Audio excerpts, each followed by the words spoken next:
Manual वापस लो, वापस लो, वापस लो, नया हॉस्टल मैनुअल वापस लो, वापस लो, वापस लो। छात्र एकता जिंदाबाद, जिंदाबाद, जिंदाबाद, छात्र एकता जिंदाबाद, जिंदाबाद, जिंदाबाद। हम अपना अधिकार मांगते, नहीं किसी से भीख मांगते, हम अपना अधिकार मांगते, नहीं किसी से भीख मांगते। नया हॉस्टल मैनुअल वापस लो, वापस लो, वापस लो, नया हॉस्टल मैनुअल वापस लो, वापस लो, वापस लो। कामना की कामना, सद्भावना, सद्भावना, अधिकार मांगते, नहीं किसी से भीख मांगते। किसी साहब होश में आओ, होश में आओ, होश में आओ, किसी साहब होश में आओ, होश में आओ, होश में आओ।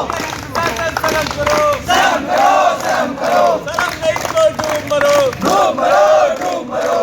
प्रशासन शर्म करो, शर्म करो, शर्म करो, शर्म नहीं तो डूब मरो, डूब मरो, डूब मरो। नया हॉस्टल मैनुअल वापस लो, वापस लो, वापस लो, नया हॉस्टल मैनुअल वापस लो। जी, मेरा नाम रतन सिंह है और मैं फैकल्टी ऑफ लॉ का स्टूडेंट हूँ।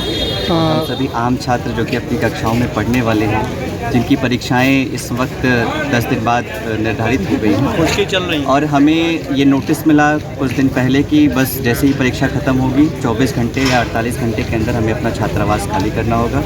और ये नोटिस ऐसे समय पे आई जब हम परीक्षाओं में बिल्कुल संलिप्त थे, तैयारी में संलिप्त थे, और अब हम जाके रूम ढूंढें या फिर अपनी परीक्षाओं की तैयारी करें। तो ये अचानक आने वाला जो भी नोटिस है, हम ये चाहते हैं, हमारा विनम्र करबद्ध अनुरोध है विश्वविद्यालय प्रशासन से, माननीय वाइस चांसलर सर से, या फिर जो भी संबंधित जिम्मेदार अधिकारी हैं, कि वो ये जो नोटिस दिए हैं इसे वापस लें और हम सभी छात्रों से बात कर हमारी जो समस्याएं हैं उसे खुद को अवगत कर उसके बाद जो है आगे की कोई कार्यवाही को अग्रसर करें। इससे पहले भी आप लोगों ने एक बार प्रोटेस्ट किया था, बातें हुई थी। प्रोटेस्ट का क्या है कि हम लोग भाई सीधे साधे पढ़ने वाले बच्चे हैं, हम अपनी बातें अपने शिक्षक से जाकर कह सकते हैं। तो हमने कई बार प्रयास किया, 1 बार 2 बार 3 बार 4 बार कि हमारी बातें मान ली जाए। जो नोटिस जो CGPA के आधार पे, जिसमें कई तरीके के विवाद हैं, जैसे अब विधि संकाय के अंदर पढ़ने वाला विद्यार्थी CGPA के आधार पर अगर आप उसको छात्रावास आवंटित करेंगे तो कई तरीके की समस्या आएंगी।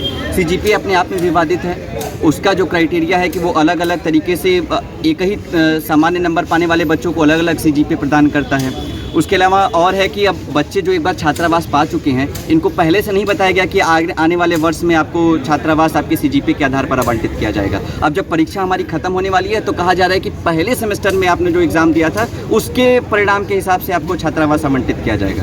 तो इस तरीके की समस्याएं हैं। विधि के छात्र जो कि लाइब्रेरी में जाने जाते हैं पढ़ने के लिए, आज छात्रों सड़कों पर उतरने को मजबूर हैं, और न हमसे कोई जिम्मेदार अधिकारी आके बात करता है, हमको उनके ऑफिस में जाके उनसे बात करनी पड़ती है। वाइस चांसलर साहब के आवास के बाहर हमको बैठना पड़ता है। अभी तक देखिए हम लोग 2-3 घंटे से बैठे हुए हैं अपने हॉस्टल के बाहर, 3 दिनों से बैठे हुए हैं। कोई जिम्मेदार अधिकारी नहीं जो ये कह सके कि हमारे हाथ में है इस निर्णय को सुधारना। कोई ऐसा अधिकारी हमारे पास अभी तक नहीं आया, और सारे सामान्य तरीके के छात्र आज सड़कों पर अपनी परीक्षाओं को छोड़कर, उसकी तैयारियों को छोड़कर, अपनी कक्षाओं को छोड़कर बैठने को मजबूर है।